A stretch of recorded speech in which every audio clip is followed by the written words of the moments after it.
So hello everyone, आप सभी को राधे राधे।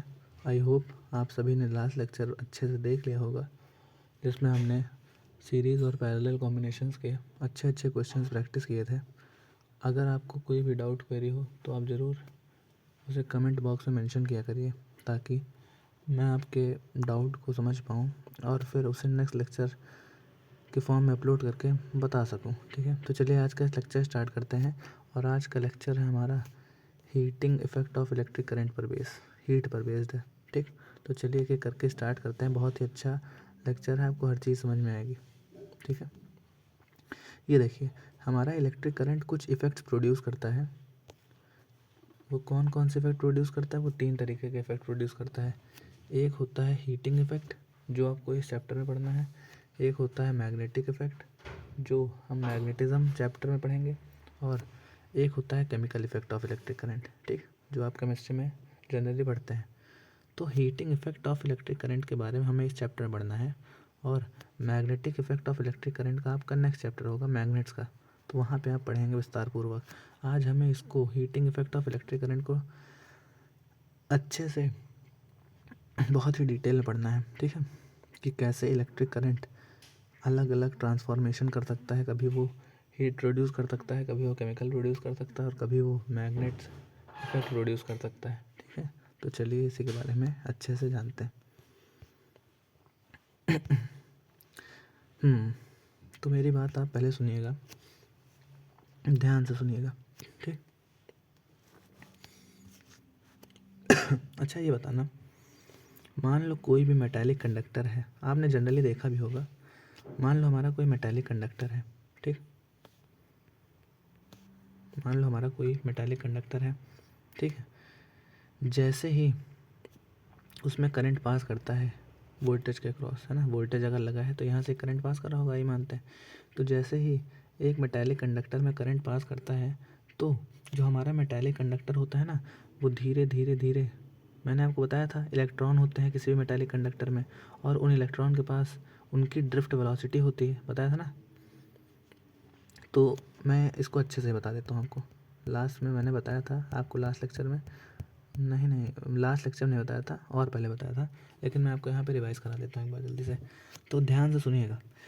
मान लो किसी भी इलेक्ट्रिक कंडक्टर से, मेटालिक कंडक्टर से, मान लीजिए किसी भी मेटालिक कंडक्टर से जब इलेक्ट्रिक करंट फ्लो होता है, जब इलेक्ट्रिक करंट पास होता है, तो धीरे धीरे धीरे करंट के बढ़ने की वजह से वो मेटालिक कंडक्टर हीट होने लगता है। किसकी वजह से? इस करंट की वजह से। किसी भी मेटालिक कंडक्टर में जब हम करंट पास कराते हैं, जब उस मेटालिक कंडक्टर में करंट फ्लो होता है, तो उसी करंट की वजह से वहाँ पर हीट प्रोड्यूस हो जाती है। इसी को बोलते हैं heating effect of electric current. ठीक है, आपको एक एग्जांपल देकर समझाते हैं। फॉर एग्जांपल, जैसे आपके घर में बल्ब होती है। ठीक, घर में बल्ब होती है, बल्ब में फिलामेंट होता है। ठीक, जैसे मान लीजिए आप सबके घर में बल्ब होती है। ठीक है, अब मेरी बात को एकदम बारीकी समझिएगा, तब आपको ये समझ में आएगा। जो हमारी बल्ब होती है, ठीक, बल्ब में जैसे ही इलेक्ट्रिक करंट पास करता है, बल्ब में जैसे ही इलेक्ट्रिक करंट पास करता है, धीरे धीरे धीरे आप देखते हैं बल्ब ग्लो होना शुरू कर देती है। बल्ब हमारी ग्लो करती है। जैसे ही इलेक्ट्रिक करंट उसमें पास करता है, हमारी बल्ब ग्लो होने लगती है, ग्लो करना स्टार्ट कर देती है। ठीक है, वो जलने लगती है, चमकने लगती है। आपने पीली वाली बल्ब का एग्जांपल देखा ही होगा, है ना, सबके यहाँ रही होगी, 10 रुपये की जो आती थी पीली वाली बल्ब, जो मतलब बहुत ज़्यादा तगड़ी रेडिएशंस देती थी। हाँ, तो अगर नहीं देखो तो देख लेना, मंगा लेना, 10 रुपये की मिलती है, कांच वाली बल्ब। मैं जो यहाँ समझाना चाहता हूँ उस पर आप फोकस करिए। जो हमारी बल्ब होती है, अगर उसमें करंट पास करता है, तो आपने जनरली देखा होगा कि इस करंट के जाने की वजह से आपका जो रूम होता है, जिस रूम में बल्ब लगी रहती थी, है ना, मान लीजिए आपका रूम है, और ये रूम का कलर, चलो ठीक है, थोड़ा और अच्छे से रूम को लिख देते हैं। ये मान लीजिए मेरा रूम है ना, और ये मेरा रूम बंद है, और मेरे रूम में बल्ब लगी है येलो वाली, या फिर कोई और भी बल्ब, जिसमें कि मेरा इलेक्ट्रिक करंट फ्लो कर रहा है। ये मेरा इलेक्ट्रिक करंट फ्लो कर रहा है। इस इलेक्ट्रिक करंट के फ्लो करने की वजह से ये बल्ब धीरे धीरे धीरे ग्लो करने लगती है। आप बोलेंगे हाँ, ये ग्लो करती थी, ठीक है, पर आप इलेक्ट्रिक करंट जाने की वजह से बल्ब ग्लो तो की ही थी, साथ में कुछ टाइम बाद, फॉर एग्जांपल मैंने मान लिया टी टाइम बाद, आप जनरली देखते हैं कि आपका रूम भी हीट होने लगता था, है ना। जिस कमरे में बल्ब लगी होती थी वो रूम हीट होने लगता था। इसका मतलब क्या हुआ? इसका मतलब तो यही हुआ कि इलेक्ट्रिक करंट पास हुआ जिस कंडक्टर से, वो कंडक्टर हीट हुआ और उसने इलेक्ट्रिक एनर्जी को अपने अंदर कन्वर्ट किया हीट एनर्जी में, है ना। और हमें हीट एनर्जी के साथ साथ उसने लाइट एनर्जी भी दी, है ना। इस बल्ब ने हमें क्या दिया? इस बल्ब ने हमें हीट एनर्जी भी दी और इस बल्ब ने हमें लाइट एनर्जी भी दी। बल्ब में जैसे करंट पास किया तो आपको रोशनी मिली, लाइट मिली, और आपने देखा कि कॉन्सिक्वेंटली वो कमरा हीट हो गया, गर्म हो गया। तो आई होप आपको एक बेसिक सा आइडिया मिल गया होगा कि heating effect of electric current क्या होता है। ठीक है, बढ़ते हैं आगे फिर। ये एग्जाम्पल आपको समझ में आ गया होगा ना। ठीक, तो मैंने इसी एग्जाम्पल को यहाँ पे आपको लिख के समझाया है। क्या लिखा है? ध्यान से पढ़िए। लिखा हुआ है व्हेन एन इलेक्ट्रिक, क्यों चल नहीं रहा भाई? When an electric current flows through a metallic conductor it gets heated up, this is called heating effect of electric current.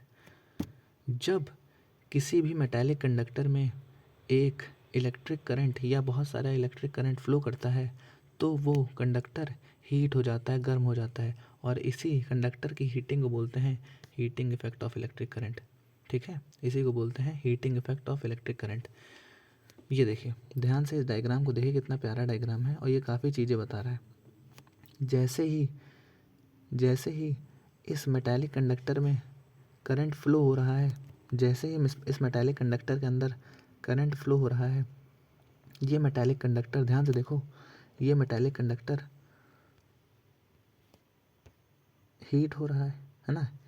ये मेटालिक कंडक्टर हीट हो रहा है और इसी हीट होने की वजह से इसमें लाइट एनर्जी भी प्रोड्यूस हो रही है और हीट एनर्जी भी प्रोड्यूस हो रही है, जैसा मैंने आपको पीछे बताया, है ना। आई होप आपकी बात समझ में आ गई होगी। ये डायग्राम बहुत अच्छे से इस बात को समझा रहा है। ठीक है,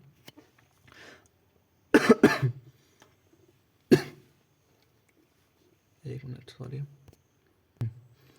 तो एक और बात मैं आपको बताना चाहता हूँ, यहीं समझ लेते हैं। ये मैंने आपको किसी लेक्चर में बात बताई थी, पर यहाँ पे फिर से बता देता हूँ। मान लो मेरा कोई कंडक्टर है और ये V वोल्टेज से कनेक्टेड है। ठीक है, अब आपको मैंने बताया था कि किसी भी मेटालिक कंडक्टर के अंदर बहुत सारे फ्री इलेक्ट्रॉन्स होते हैं ना। किसी भी मेटालिक कंडक्टर के अंदर बहुत सारे फ्री इलेक्ट्रॉन्स होते हैं। आप बोलेंगे सर आपने तो बताया था, पर मैं उसी बात को अब रिवाइज़ कराता हूँ आपको अच्छे से। मेरे किसी भी मेटालिक कंडक्टर के अंदर बहुत सारे फ्री इलेक्ट्रॉन्स होते हैं ना। जब कोई भी पोटेंशियल डिफरेंस वहाँ पर अप्लाई किया जाता है उसके एंड्स पर, जब भी किसी मेटालिक कंडक्टर के एंड्स पर हम कोई पोटेंशियल डिफरेंस लगाते हैं, ठीक है, तो ये जो इलेक्ट्रॉन होते हैं ना, ये इलेक्ट्रॉन ड्रिफ्ट करना चालू कर देते हैं लो पोटेंशियल से हाई पोटेंशियल की तरफ, जिसको हम बोलते थे कि इलेक्ट्रॉन के पास ड्रिफ्ट वेलोसिटी होती थी, याद आ रहा है। ये इलेक्ट्रॉन्स ड्रिफ्ट करना स्टार्ट कर देते थे, मतलब घूमना फिरना स्टार्ट कर देते थे लो पोटेंशियल से, from low potential to high potential. किसी भी मेटालिक कंडक्टर में बहुत सारे फ्री इलेक्ट्रॉन्स होते हैं, है ना। और जैसे ही हम उस मेटालिक कंडक्टर को एक एक्सटर्नल पोटेंशियल डिफरेंस उसके एंड्स पर अप्लाई करते हैं, वो फ्री इलेक्ट्रॉन्स मोबिलिटी पा जाते हैं, चलने लगते हैं, जिसकी मतलब उनके अंदर कुछ वेलोसिटी आ जाती है। उस वेलोसिटी को हम बोलते हैं ड्रिफ्ट वेलोसिटी। याद आया, मैंने आपको प्रीवियस लेक्चर्स में समझाया था। ठीक है, अच्छा, इसी ड्रिफ्ट वेलोसिटी के कारण, इसी ड्रिफ्टिंग के कारण ये इलेक्ट्रॉन, मान लो यहाँ पे एक इलेक्ट्रॉन है, कोई और कलर ले लेता हूँ, ये वाला। मान लो मेरा यहाँ एक इलेक्ट्रॉन है, मेरा एक यहाँ पे इलेक्ट्रॉन है, ये इलेक्ट्रॉन अलग अलग है ना। ये पिंक वाले सारे आप समझो ये इलेक्ट्रॉन है। इसी ड्रिफ्टिंग के कारण ये इलेक्ट्रॉन आपस में कोलाइड करेंगे, है ना भाई, सब ड्रिफ्ट करेंगे, सारे इलेक्ट्रॉन्स ड्रिफ्ट करेंगे। तो इसी कारण हर एक इलेक्ट्रॉन दूसरे इलेक्ट्रॉन से कोलाइड होगा। मान लो ये वाला इससे कोलाइड होगा, ये वाला इससे कोलाइड होगा, ऐसे ना। ये सारे इलेक्ट्रॉन्स आपस में कोलाइड करेंगे, लड़ जाएंगे। ठीक है, अब जैसे जैसे इलेक्ट्रॉन्स कोलाइड करेंगे अगले इलेक्ट्रॉन से, और अगला वाला अगले इलेक्ट्रॉन से, है ना, यही चलता रहेगा। हर इलेक्ट्रॉन कोलिजन करता रहेगा। इससे होगा क्या? अरे इससे बहुत कुछ होगा, तुम ऑब्जर्व तो करो। फॉर एग्ज़ाम्पल आपको एक एग्ज़ाम्पल दे देता हूँ, तब आपको ज़्यादा समझ में आएगा। मान लो एक लड़का है चिंटू, एक लड़का है ये मिंटू, ठीक है। कुछ बात हो रही थी इन दोनों के बीच में, ठीक है। और इन दोनों के बीच बात होते होते इतनी बात बढ़ गई कि इसने इसको धक्का दे दिया, है ना। जब इसने इसको धक्का दिया तो इससे रहा नहीं गया, इसने भी इसको पलट के धक्का दे दिया, है ना। इसने भी इसको पलट के धक्का दे दिया। तो इस कोलिजन के कारण, इस टकराव के कारण, धक्का मुक्की के कारण आप देखने को पाते हैं गली मोहल्ले में भी लड़ाई जब हो जाती है तो बहुत ज़्यादा हीट प्रोड्यूस हो जाती है, बहुत ज़्यादा हीट प्रोड्यूस हो जाती है। तो वैसा ही सिनेरियो यहाँ पर भी है। जब ये इलेक्ट्रॉन आपस में कोलाइजन करेंगे, कोलाइड करेंगे एक दूसरे से, है ना, तो पता क्या होगा? तो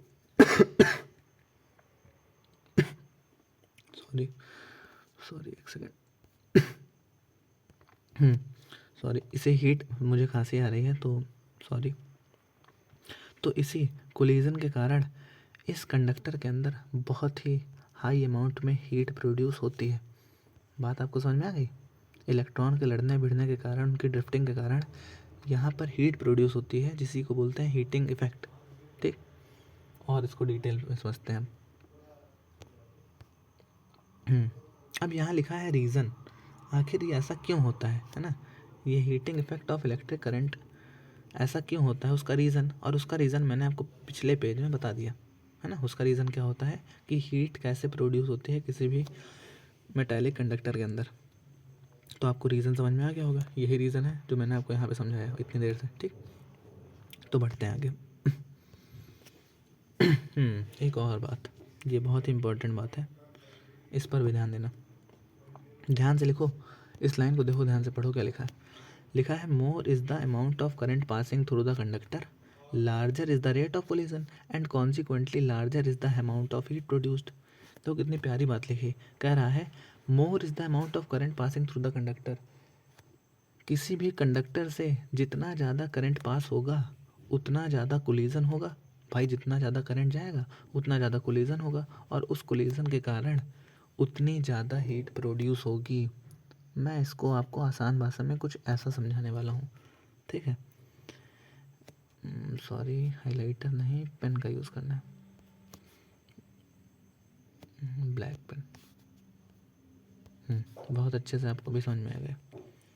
फिज़िक्स की भाषा में अगर मैं बोलूँ,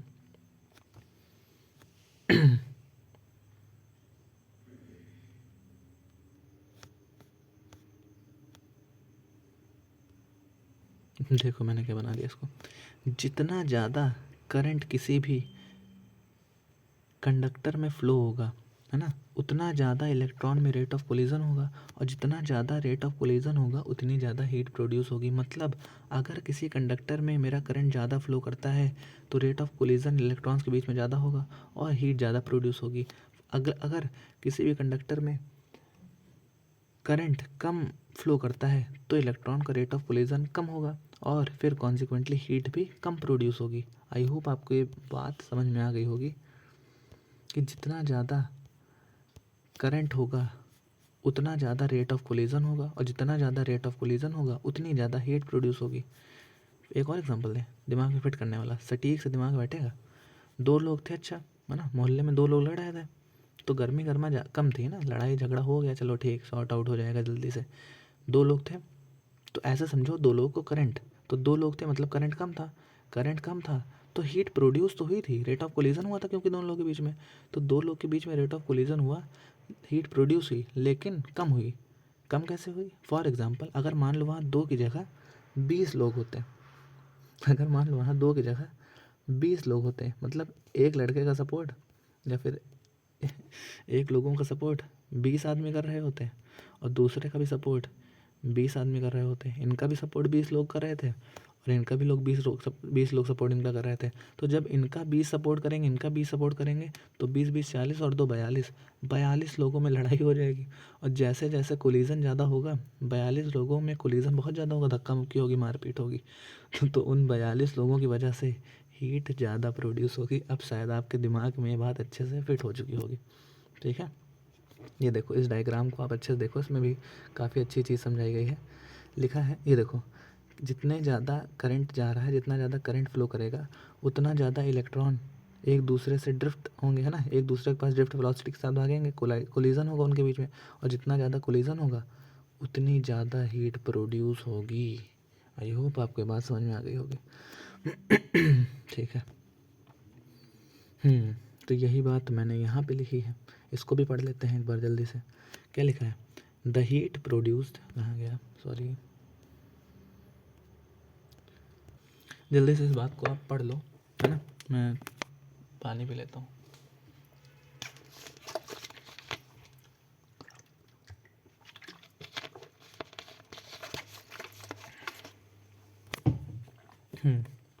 क्या लिखा है एक बार इस बात को भी ध्यान से पढ़ लो, समझ में तो आ ही गया होगा आपको। लिखा है the heat produce in a metallic conductor due to passage of electric current depends on, वही जो मैंने आपको पीछे बताई बात कि किसी भी मेटालिक कंडक्टर के अंदर जो हीट प्रोड्यूस होती है इलेक्ट्रिक करंट की वजह से, वो किन फैक्टर पे डिपेंड करती है। पहला, strength of the electric current flowing through it, पहली बात, वो इलेक्ट्रिक करंट जो मेटालिक कंडक्टर में फ्लो कर रहा है वो कितना ज़्यादा ताकतवर है। दूसरी बात, time for which the current flows, अच्छा खुद बताओ, टाइम क्या, टाइम भी डिपेंड करेगा सर? दिमाग लगाओ, थोड़ा दिमाग लगाओ। दो लोगों के बीच लड़ाई हो रही थी, अगर वो 5 मिनट के लिए चलेगी तो ज़्यादा हीट प्रोड्यूस होगी, या वो फिर 5 घंटे के लिए चलती है तो ज़्यादा हीट प्रोड्यूस होगी? तो आपका आंसर खुद ही आ गया, 5 घंटे अगर लड़ाई चलेगी तो फिर ज़्यादा गर्मी प्रोड्यूस होगी, ज़्यादा हीट प्रोड्यूस होगी। तो उसी तरीके से अगर ज़्यादा टाइम तक करंट फ्लो कर गया किसी भी मेटालिक कंडक्टर के अंदर तो फिर ज़्यादा हीट प्रोड्यूस हो जाएगी, है ना। इसका मतलब मेरा टाइम पर भी heating effect of electric current depend करता है। और तीसरी बात, resistance of the wire, wire में क्या रेजिस्टेंस है ना, या फिर किसी मेटालिक कंडक्टर का रेजिस्टेंस क्या है, इस पर भी मेरा हीटिंग इफेक्ट डिपेंड करेगा। बात समझ में आ गई? रेजिस्टेंस पर भी हमारा हीटिंग इफेक्ट डिपेंड करेगा। आई होप आपको ये बात सारी समझ में आ गई होगी। तो ये देखो मैंने कितने अच्छे डायग्राम से आपको ये सारी चीज़ें समझाने का प्रयास किया है, इसको ध्यान से देखना। ये है हीटिंग इफेक्ट ऑफ, ये है heating effect of electric current, है ना। ये हीट प्रोड्यूस हुई है किसी भी कंडक्टर के अंदर, ठीक है।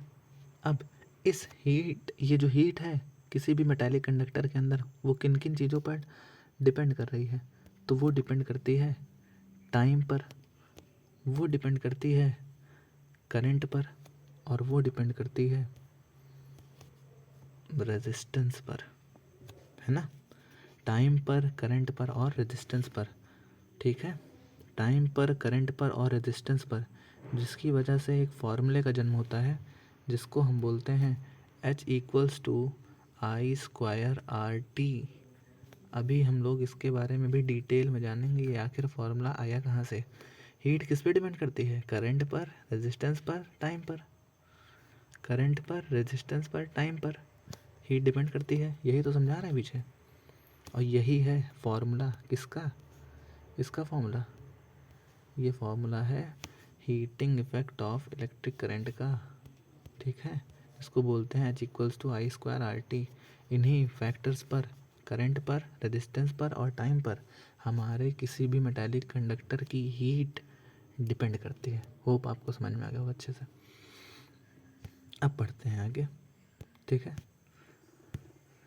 अब क्या लिखा है? अब लिखा है electric energy, electrical energy, electrical energy. इसको भी समझोगे? चलो समझाते हैं इसको भी, ये क्या होता है यार, ये कैसे बन चल रही है।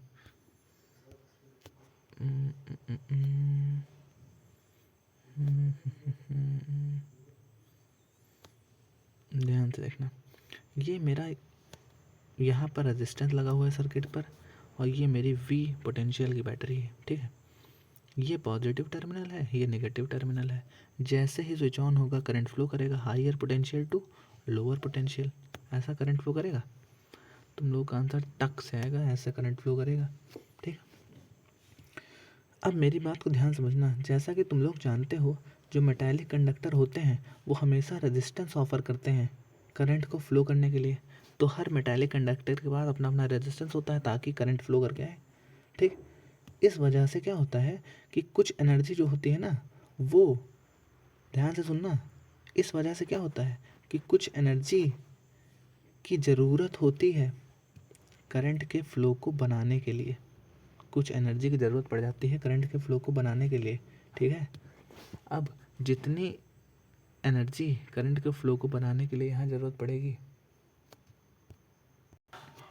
तो जितनी एनर्जी चाहिए होगी ना करंट के फ्लो को बनाने के लिए, यही इलेक्ट्रिकल एनर्जी खर्च होती है और हीट एनर्जी में, यही इलेक्ट्रिकल एनर्जी खर्च होती है और हीट एनर्जी में ट्रांसफॉर्म होती है, ठीक है। ध्यान से सुनो, फिर से दिमाग लगाओ, हल्की बात नहीं। किसी भी मेटालिक कंडक्टर को, है ना, किसी भी मेटालिक कंडक्टर में रेजिस्टेंस ऑफर क्यों किया जाता है, ताकि करंट उसमें फ्लो करके आ पाए। हर मेटालिक कंडक्टर का अलग अलग रेजिस्टेंस होता है। इस वजह से जो एनर्जी, कुछ एनर्जी खर्च हो जाती है इलेक्ट्रिक करंट के फ्लो को बनाने के लिए, ठीक। और यही खर्च हुई इलेक्ट्रिकल एनर्जी कन्वर्ट होती है हीट एनर्जी में, ठीक है। यही इलेक्ट्रिकल एनर्जी कन्वर्ट होती है हीट एनर्जी में। तो ये हीट एनर्जी होती है, जो ये जो हीट एनर्जी होती है, ये second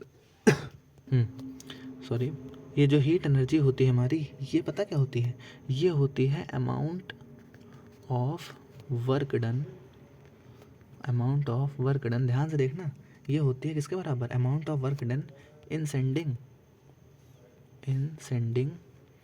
the current, in sending the current,